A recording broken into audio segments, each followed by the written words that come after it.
à la parole de Dieu. L'enfant Jésus-Christ, on lui enlève les vêtements sales, on lui revêt les habits de fête.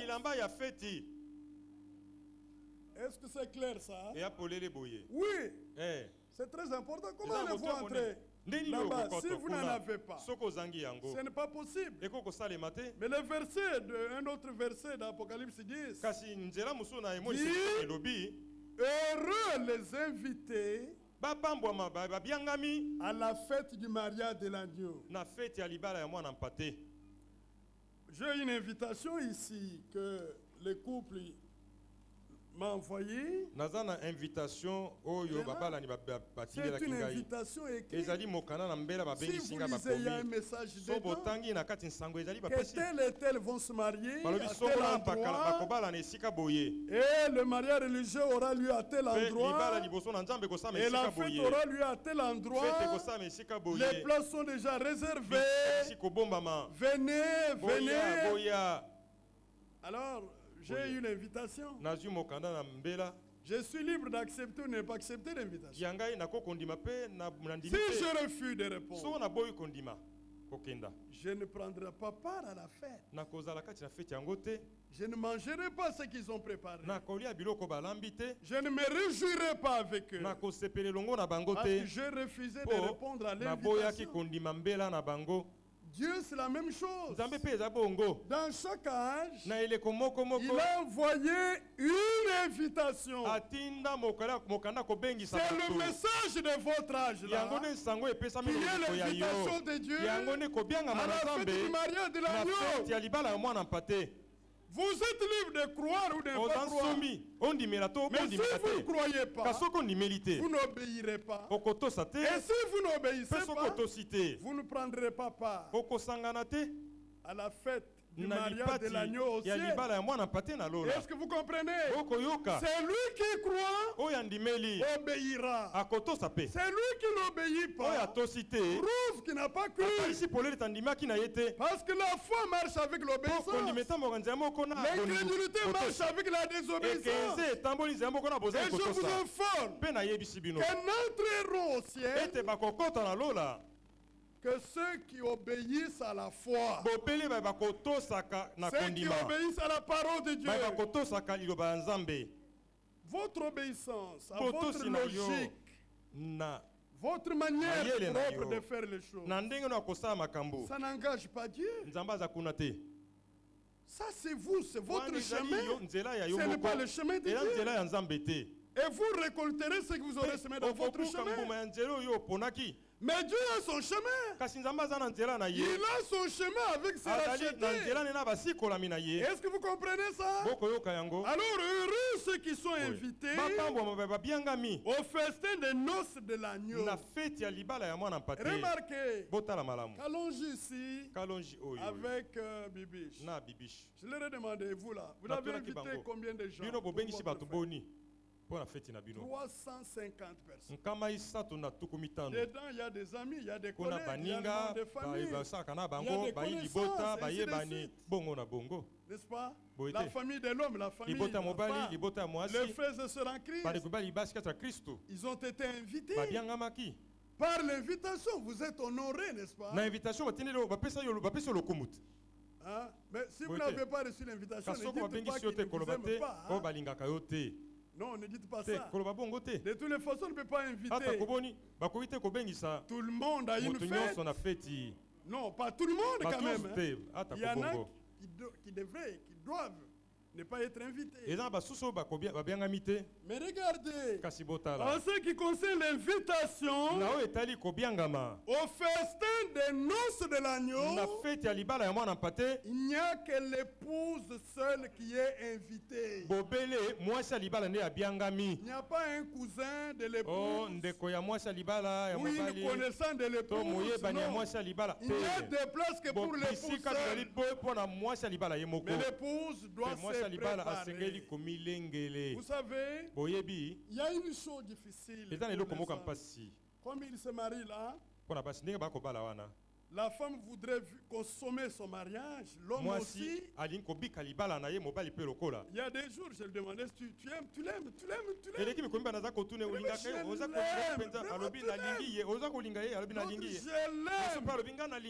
Oh, gloire à Dieu. Mais lorsque vous allez vous marier, il y a un exercice que vous devriez faire. C'est que Bibi, tel que tu es là, il y a des choses que tu as apprises chez toi. Il y a un ordre que tu as suivi chez toi. Il y a une certaine manière de faire les choses que tu as apprises dans la famille. Lorsque tu seras dans sa maison, tu dois faire un exercice. C'est être pénétré de la pensée de Kalonji. Amen. C'est de ça qu'il s'agit. Tu dois savoir, connaître son goût, son ordre. Qu'est-ce qu'il veut? Parce que tu devrais tout faire pour lui faire plaisir. Tu dois chercher à les connaître. Ne fais pas des choses parce que c'est logique. Non. Toute logique ne satisfait pas. Mais fais des choses pour lui plaire. Est-ce que c'est clair? Voilà pourquoi Paul a dit, nous avons la pensée de Christ. Si nous sommes pénétrés de la pensée de Christ, notre vie fera ce que Christ veut. Quelle est la volonté de Christ? Quel est l'ordre qu'il veut dans ma vie, dans le foyer, dans l'église? Comment il veut que je me tienne face au monde? Le monde est là. C'est un piège pour l'église. L'amour du monde, il se manifeste par l'habillement indécent. Il se manifeste par plusieurs choses. Mais le monde est là. Le monde est sous la puissance du Satan. Est-ce que vous comprenez? Dieu n'approuvera jamais le monde. D'ailleurs, quand la vie de Christ entre en vous, vous devenez étranger à la vie du monde. Vous devez être pénétré de ça. N'aimez pas le monde, ni les choses qui sont dans le monde. C'est lui qui aime le monde. L'amour du Père n'est pas en lui. Vous pouvez tout faire, mais ça ne marchera pas. Parce que nous avons des jaloux dans la Bible ici. Les choses qui excluent l'homme du royaume des cieux. Dieu a écrit clairement. Si vous vous retrouvez dans ces choses-là, vous êtes exclu du royaume des cieux. Même si vous chantez comme un ange, même si vous prêchez comme l'apôtre Paul, il y a une chose. Une chose est de prêcher, une autre est de chanter, mais une autre est de vivre la vie de Dieu. Ce n'est pas le fait d'avoir bien chanté qui vous fait entrer au ciel. C'est le fait d'avoir manifesté la vie de Dieu. Est-ce que c'est clair ça? Alors quand vous chantez, c'est pour montrer votre reconnaissance au Seigneur pour les choses qu'il a fait pour votre salut. Que le nom du Seigneur soit loué.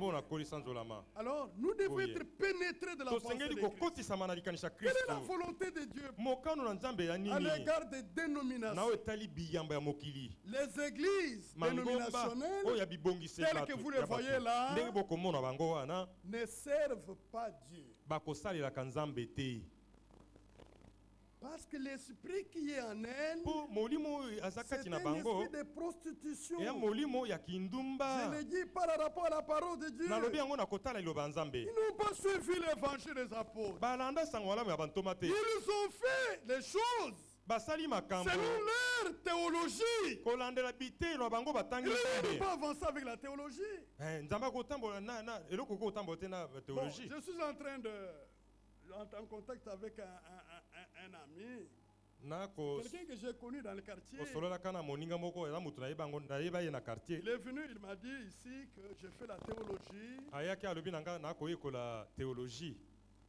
Mon église m'a dit, bon, va faire la théologie. Bon, vous voyez, il faut faire la théologie. Moi, je dis oui. Oui, il y a des gens qui font la théologie. Mais personne ne connaîtra Dieu du ciel par une théologie. Dieu doit se révéler à vous. Et Dieu se révèle par sa parole. Paul a étudié chez les Gamaliel. Avec la science de cette théologie-là, il a persécuté la parole. Il a persécuté le racheté de Dieu. Est-ce que vous comprenez? Jusqu'au jour, sur la route de Damas, le Seigneur de gloire va se révéler à lui. Alors Paul a posé la question. Seigneur, qui es-tu? Le Seigneur a répondu, je suis Jésus que tu persécutes. Comme il était juif, il savait qu'il y a un seul qui s'est révélé dans la colonne de feu. C'est l'Éternel. Alors si de la colonne de feu, il y a un nom qui s'appelle Jésus, qui se révèle, c'est que le Yahvé de l'Ancien Testament, c'est le Jésus du Nouveau Testament. Oh, gloire au Seigneur! Il fallait avoir cette révélation pour avoir la vie éternelle. Il n'y a pas moyen d'avoir la vie éternelle sans la connaissance du vrai Dieu et de celui qui l'a envoyé, Jésus-Christ. Il n'y a pas de vie éternelle. L'Église catholique enseigne que lorsque quelqu'un est baptisé du baptême catholique, c'est alors qu'il est né de nouveau. Non, non, ce n'est pas ça. Autrement, vous prendrez tout ce monde qui n'est pas passé par là, une minorité. Moi, je suis passé par ce baptême-là. J'étais un petit enfant. Mais le cœur était resté incrédule comme une pierre. Ce n'est pas le baptême qui vous donne la nouvelle naissance. C'est la parole de Dieu qui vous donne la nouvelle naissance. Parce que pour qu'il y ait une naissance, il faut qu'il y ait une semence. N'est-ce pas? C'est pourquoi vous êtes là. Le père a transmis sa semence. La mère l'a reçu, l'a gardé. Et il y a eu conception. Il y a eu naissance. Dans le royaume des choses, c'est la même chose. Il faut que la semence de Dieu, qui est la parole de Dieu, vienne dans votre âme. Que vous la recevez dans la foi. Alors le Saint-Esprit viendra donner la vie à cette semence et vous aurez la vie de Dieu. Est-ce que c'est clair? Vous savez qu'on a des fois des témoignages pour des femmes qui ont reçu la semence de leur mari. Elle a conçu, mais c'est fini, c'est goût, c'est goût. Ça change, hein? Je ne vois pas quelle sorte de grossesse où ce changement n'a pas eu lieu.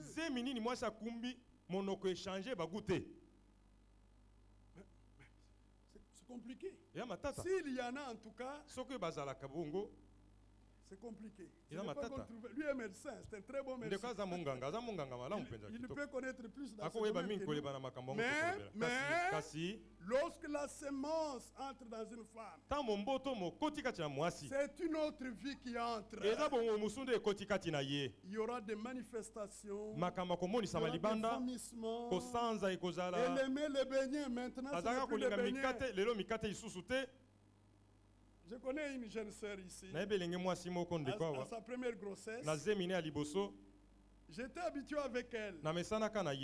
On parle, on exhorte, on prie, ainsi de suite. Quand il a eu sa première grossesse, il y a eu quelque chose de particulier que j'ai trouvé en elle. Elle se promenait toujours avec une bouteille d'eau froide.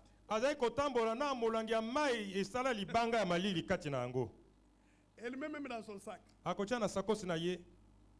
Il y a quelque... Ce n'était pas là avant. Mais c'est dans la semence qui est en elle. Le comportement a changé. Est-ce que c'est clair? Il en est de même avec Christ. Quand la pure parole de Dieu, la semence de la vie éternelle, entre en vous, vous avez la haine de la musique du monde. Vous avez la haine de la prostitution. Vous avez la haine de l'amour du monde. Parce que tout votre désir, c'est être semblable à Jésus. Vous voulez qu'on enseigne comment? Nous n'enseignons pas autrement. Je rends grâce à Dieu. Depuis qu'il m'a sauvé, je ne suis jamais rétrogradé. Parce que je me suis donné à lui sans réserve. Pour moi, une seule chose a beaucoup plus de valeur. Que la femme, que les enfants, que l'argent, que tout, c'est d'abord Christ qui m'a racheté. Le premier amour est pour le premier amour. Et je lui suis reconnaissant. Si cela n'était pas, comme j'ai fait les finances publiques, mes collègues à moi, ils ont dirigé les finances de ce pays. Mes collègues au budget, finance, à la trésorerie, là-bas au trésor, je ne serai plus en vie parce que la plupart sont morts de sida. À cause de la légèreté de la vie. Quand ils ont eu beaucoup d'argent, ils se sont lancés dans la vie. Et qu'est-ce qui est arrivé? La mort les a attrapés. Il y en a qui sont morts sans avoir connu Christ. Mais moi je suis resté pauvre, mais riche en la foi. Et mes yeux verront le Seigneur. Ça, eux n'ont pas vu ça. Parce qu'ils n'ont pas reçu Christ. Le plaisir de la chair, c'est pour un peu de temps.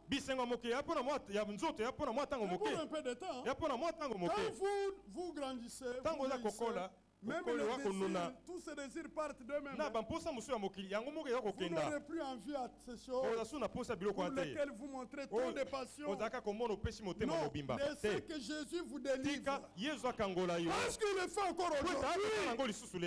Est-ce que vous comprenez? La semence est entrée en vous.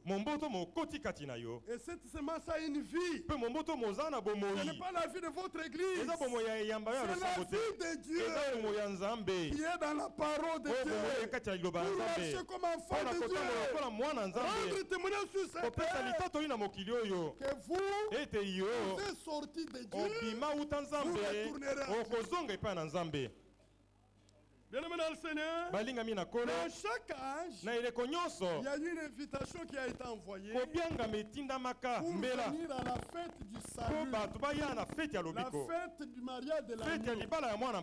Pour ceux qui ne savent pas, il y aura un mariage au ciel entre Jésus-Christ et l'église rachetée sur la terre au travers de son sang. Il y aura une fête du mariage aussi. Le mariage dans le naturel, c'est une ombre de ce mariage. C'est vraiment une ombre. Mais la vraie union, l'union invisible, avec le Seigneur. Alors, lorsqu'il est venu, il a versé son sang. C'était pour racheter l'épouse. Il est parti, il a dit, je m'en vais vous préparer une place. Quand je vous aurai préparé cette place, je reviendrai moi-même et je vous prendrai afin que là où je suis, vous y soyez aussi. Cette promesse a traversé des siècles et des millénaires. La traversée. Jusqu'à aujourd'hui, tel que nous sommes là, cette promesse est suspendue. Jésus doit revenir pour prendre l'épouse qui a été rachetée de la terre et lavée par l'eau de la parole. Parce que si à la fête de Kalonji, tout le monde ira dans n'importe quel état. Ce qui sera propre, ce sont les habits, les cœurs on ne voit pas. Oui, les habits, vous ferez tout pour que l'habit soit propre, mais les cœurs on ne voit pas. Les pensées on ne voit pas. Vous pouvez avoir la haine dans votre cœur, même à l'égard des Kalonjis. Mais allez néanmoins dans sa fête de mariage. Mais pour aller à la fête du mariage de l'agneau, rien de souillé n'y entrera. Rien de souillé n'entrera. Vous croyez en cela? Rien dessus. Expliquez tout. La grâce nous a fait grâce. Nous a fait grâce. Et la grâce que vous a faite, elle vous a amené où? À aimer les choses du monde. Ça c'est la grâce de Dieu. La grâce de Dieu nous délivre de l'iniquité et nous trace un nouveau chemin à suivre. Voyez-vous à cela? C'est de ça qu'il s'agit. Rien de souillé n'y entrera. C'est pourquoi le Seigneur a promis que je répandrai sur vous une eau pure. Je vous purifierai de toutes vos sueurs et de toutes vos œuvres. Cette parole est la vérité. L'autre jour, j'ai prié avec une sœur sur base de cette parole. J'ai dit cette parole est la vérité. Le Seigneur a dit je répondrai, je vous purifierai. Pas de quelques souillures, de toutes vos souillures, pas de quelques idoles, mais de toutes vos idoles. Comme Dieu s'est porté garant de pouvoir faire ces choses, Dieu le fera. Croyez, venez sincèrement à lui. Ne lui cachez rien. Ouvrez votre cœur et vous fera miséricorde. Alors, au temps de la fin, nous sommes à la fin du temps de la fin. Cet âge devrait aussi avoir sa lettre d'invitation. Et cette lettre d'invitation, je vous informe qu'elle a été déjà lancée. Si vous allez sur Internet, vous trouvez. Si vous allez à l'église, vous trouvez cette lettre. Qu'est-ce que c'est? Le message biblique du temps de la fin. Voilà la lettre d'invitation. C'est cette lettre d'invitation. Dieu a envoyé un prophète au temps de la fin avec un message de restauration pour revenir au Dieu de la Bible, à la part de prédication des apôtres, et revenir aux pratiques de la Bible. Voilà ce que Dieu a fait. Parce qu'au temps de la fin, avant le départ dans la gloire, Dieu devrait restaurer toutes choses dans son église. Amen. Il devait d'abord envoyer un message de restauration. Ensuite, restaurer et prendre l'église et restaurer dans la gloire. Que le Seigneur soit loué. Mais la Bible dit heureux ceux qui sont invités au festin de Noël de l'agneau. Ce message biblique du temps de la fin me concerne. Si vous êtes concerné, vous êtes heureux. Parce que vous ne restez pas seulement au niveau de nous avons les messages. Nous connaissons le prophète. Israël connaissait Moïse. D'autres connaissaient Paul. Les démons connaissaient Jésus. Ils ont dit Jésus, nous le connaissons. Paul, nous le connaissons. Nous ne connaissons pas. Les seules filles de Séva. C'est la réponse. Non. Ce n'est pas seulement des slogans. Nous, c'est la vérité, nous, c'est le message, nous, c'est les prophètes. Ça ne veut rien dire, ça. Ça ne veut rien dire. Ce qui est plus important, c'est expérimenter le même message. Faire des expériences de la conversion, de la repentance, de la justification, de la sanctification, du baptême du Saint-Esprit et marcher dans l'obéissance de la parole telle que Dieu l'a donnée. Voilà ce qui est important. C'est très important. Ceux qui prennent les choses à la légère. Le temps vient où la légèreté, la légèreté dans les choses de Dieu fera que vous soyez rejetés. Portez le regard sur l'essentiel. Sur l'essentiel. Au temps de la fin, lorsqu'une semence doit mûrir, ce qui importe, c'est les grains là. C'est la vie. C'est la vie. Elle doit être identique à celle qui a été mise en terre. Aujourd'hui, dans l'église du Seigneur, ce que Dieu veut, c'est la vie de la parole de Dieu. Et Christ est la parole. L'église doit manifester la même vie que Christ avait manifesté sur cette terre. Même vie, même obéissance, même pratique, même humilité que Jésus-Christ, même crainte de Dieu. C'est ça. Il n'y a pas autre chose. Les grains, c'est la vie. Pas une vie de mélange. Quand vous êtes avec les païens, vous êtes païens. Quand vous êtes avec les croyants, vous êtes croyants. Il y a quelque chose qui ne va pas.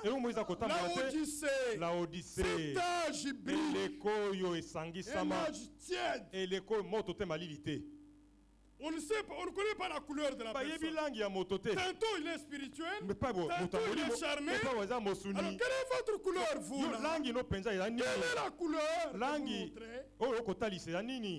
Tantôt c'est le monde, tantôt c'est... Qu'est-ce qui ne va pas? Hein? Laodicée manque le discernement des choses les meilleures. Attachez-vous à Dieu et vous serez heureux. Séparez dans votre vie ce qui est précieux. Et vous serez la bouche de Dieu. Vous serez comme la bouche de Dieu. Est-ce que c'est clair? Ce n'est plus le temps de flatter. Non, ici, écoutez, relation à droite, ainsi à gauche. Aujourd'hui, le niveau, c'est la parole de Dieu. Nous voulons vous reconnaître dans la parole de Dieu. Le prophète Branham disait, vous devez arriver au point où, si on cherche la parole, on la trouve en vous. Et si on vous cherche, on vous trouve dans la parole. Et ce temps ici, ce n'est pas un autre temps. Ce n'est pas un autre temps. Amen. Bon, on tend vers la conclusion. Maintenant, on commence à revenir. D'abord le plan de Dieu. Regardez frères, bien-aimés dans le Seigneur. Prenez un mot sur Ésaïe 53, 45, 54.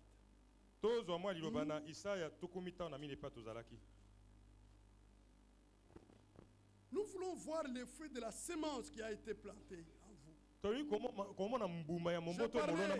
J'ai regardé un frère, une sœur. J'ai dit, mais on n'a pas quand même travaillé enfin. On voit les fruits. Des personnes attachées à Dieu comme ça, qui peuvent lire la parole chaque jour et se confier au Seigneur et expérimenter qui s'éloigne du monde pour vivre pour Dieu. Ça console les pécheurs. Nous voulons voir les fruits qu'on a semé la parole, on récolte un comportement de la parole de Dieu.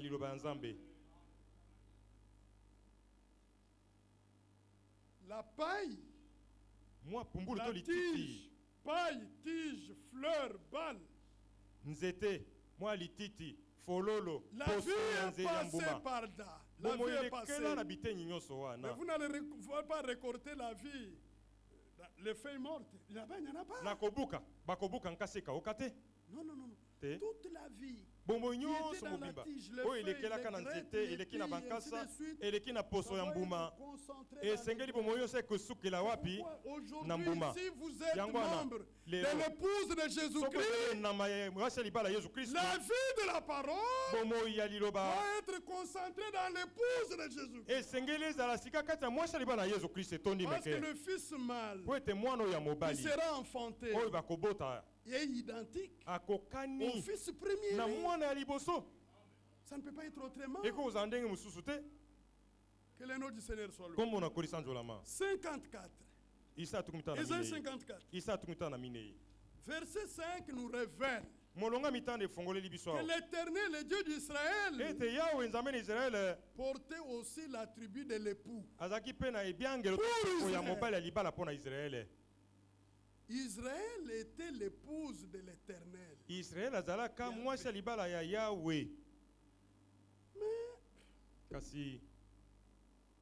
Mais une femme infidèle,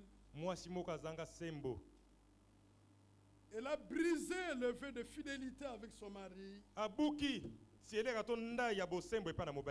Israël est allé dans l'idolâtrie. Il s'est prostitué avec les pierres et les bois. Il a appelé même les idoles éternelles. Le Seigneur a dit, je te mets à part, écoutez. Parce qu'écoutez-moi, l'adultère brise le vœu de mariage. Même si vous êtes fiancé et que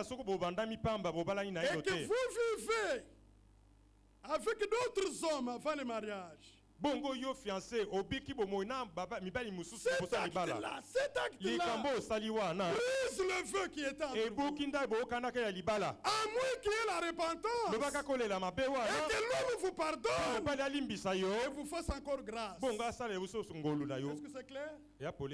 Ça brise l'alliance. Parce que le vœu qu'il y a entre l'homme et la femme, c'est le vœu de fidélité. Si vous aimez votre mari, vous lui resterez fidèle. Vous n'aurez pas commerce avec un autre homme. L'homme aussi, si vous aimez votre femme, restez fidèle à la femme de ta jeunesse. Ça, c'est le Seigneur qui parle dans Malachie. Prenez garde, ne sois pas infidèle à la femme de ta jeunesse. Mais quand Israël a fait ça, Dieu ne pouvait pas la garder. Dieu l'a châtié. Il dit dans un instant de colère, je t'avais un moment dérober ma face. Mais avec un amour éternel, j'aurai compassion de toi. Il faut que le mal soit reconnu. Est-ce que vous comprenez ça? Vous devez reconnaître le mal. Vous justifiez le mal. Comment vous aurez miséricorde? Comment aurez-vous miséricorde? Si vous aimez le mal, vous justifiez. Il n'y aura pas miséricorde. La Bible dit c'est lui qui fait ses transgressions ne prospère point. C'est lui qui les avoue. Qui les avoue. Qui les délaisse. Obtient miséricorde.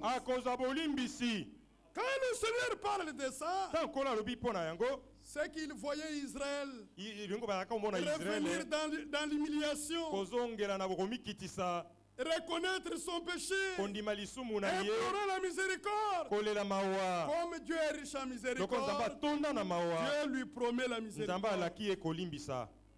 Est-ce que c'est clair? Dieu promet la miséricorde. Alors il lui fait les promesses. Il en sera pour moi comme des eaux de Noé. C'était le jugement sur le monde au temps de Noé. Mais Dieu a fait une alliance avec Noé. Que quand vous verrez les nus, l'arc dans la nuit, c'est que je ne veux plus détruire la terre comme au temps de Noé. Chaque alliance doit avoir un signe. L'arc était le signe de l'alliance. La circoncision était le signe de l'alliance avec Abraham. Nous aussi, nous avons un signe de l'alliance. La preuve que Dieu vous a reçu dans son alliance éternelle, c'est que vous soyez scellés du Saint-Esprit. Parce que le signe, c'est la vie de l'esprit. Là, il n'y a pas moyen de tricher. Là, comment vous allez tricher? Si c'était le sang, matière chimique, vous pouvez prendre le sang d'un homme amené. Mais maintenant, ce n'est même pas le sang rouge. Matière rouge. Le signe, c'est la vie de l'Esprit de Dieu qui était dans le sang de Jésus. Alors, le signe que Dieu vous a reçu dans son alliance, et que vous verrez sa gloire, c'est que votre âme soit scellée du Saint-Esprit. Et si l'âme est scellée de l'intérieur, Satan, le monde, les péchés sont scellés de l'extérieur. Et vous êtes mis à part pour la gloire de Dieu. Mais maintenant, cette alliance, au verset 10, quand les montagnes s'éloigneraient, quand les collines s'éloigneraient, mon amour ne s'éloignerait point de toi, et mon alliance de paix ne chancellera point. Alléluia. Amen. Mais l'alliance avec Israël, cette alliance a été abolie lorsque Christ est venu conclure une nouvelle alliance à Golgotha. Cette alliance, la nouvelle alliance, c'est une alliance de paix. C'est une alliance pour la réconciliation. C'est une alliance d'amour. Le mariage, c'est ce que ça veut dire. Le fondement du mariage, c'est l'amour. Mais je vous informe, cet amour sera mis à l'épreuve. Voilà, tous ceux qui sont mariés ici savent ce que je dis. L'amour sera mis à l'épreuve. Quand il sera mis à l'épreuve, souhaitez que l'amour divin vous vienne au secours. Pas autrement. Le mariage, c'est une institution divine. Ça doit avoir le fondement éternel. Parce que ça vient du Dieu éternel. C'est pourquoi il faut être sincère dans le mariage. L'amour doit être le fondement. Mais quand cet amour sera mis à l'épreuve, parce que je voyais comment elle est belle là. Elle est belle, douce là. Elle est là, non? Vous ne voyez pas? Avec un nez bien là, et elle marche bien. Quand le premier enfant va venir, le deuxième va venir, le troisième vient, la démarche commence à changer. C'est fini. Il y a eu un accident, on a arraché le nez. Frère, moi, je ne trouve pas clair. Comment tu ne trouves pas clair? Tout est clair. C'est clair, le nez est parti. À la résurrection, il aura un autre nez. Mais néanmoins, c'est votre femme. Parce que vous ne trouverez pas une écriture qui dit quand la femme perd un membre de son corps, il faut l'abandonner. Ça n'existe pas. Est-ce que c'est clair? Mais regardez, la femme, elle a fait un acte de foi. Elle dit oui. Est-ce qu'elle sait ce qu'il attend là? Elle ne sait pas si elle aura des enfants. Elle ne sait pas si... Comment ce serait? Elle ne sait pas. Elle a dit oui, oui. Bon, d'accord? Oui, par la foi. Entrer dans le mariage. C'est comme ça avec Christ. Oh, heureusement que quand vous dites oui à Christ, vous ne serez jamais déçus. Le mari peut vous décevoir. La femme peut vous décevoir. Christ ne peut pas vous décevoir. Jamais elle peut vous décevoir. C'est pourquoi aimez Christ plus que votre femme. Aimez Christ plus que votre mari. Quand votre femme devient une idole, vous le mettez à la place de Christ. Même votre amour devient une malédiction.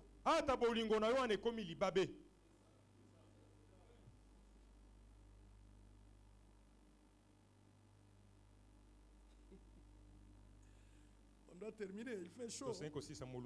On va terminer bientôt. Est-ce que vous me suivez bien? C'est l'amour. Vous vous êtes mariés en Christ.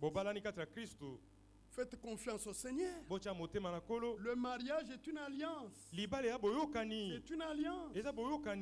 C'est pourquoi, naturellement, on vous met les alliances au doigt. C'est un signe de l'alliance. Mais ce qui fait le mariage, ce ne sont pas les alliances. C'est de l'intérieur. C'est de l'intérieur. C'est de votre cœur. Vous voyez, quand il y a un mariage mixte, un frère se retrouve avec une femme qui n'a pas cru, ou une femme se retrouve, une sœur se retrouve avec un mari qui n'a pas cru, Regardez la différence. L'union dans la chair, c'est la même union. L'amour dans le cœur, c'est le même amour. Mais l'union dans l'esprit n'est pas possible. Parce que vous qui croyez, vous êtes unis à Christ. Celui qui ne croit pas n'est pas uni à Christ. Mais vous qui croyez, ne l'abandonnez pas. Parce que la parole ne vous donne pas ce temps. Mais vous ici, toi tu es uni à Christ, elle est unie à Christ. Lorsqu'il y aura des problèmes, votre union avec Christ vous conduira à la parole de Dieu. C'est pourquoi quand nous allons prier, on vous fait porter la Bible comme livre de l'alliance. C'est une alliance. Construisez votre foyer sur la parole de Dieu. C'est le fondement sûr. Regardez, quand on parle de Dieu qui est l'époux, remarquez ce qui est dit dedans. Il parle de la compassion, il parle de l'amour. C'est comme ça. Dans le mariage de l'intérieur. Si vous ne pouvez pas supporter votre femme, vous vous marierez à 40 femmes, vous deviendrez vieillard, vous mourrez dans les soucis.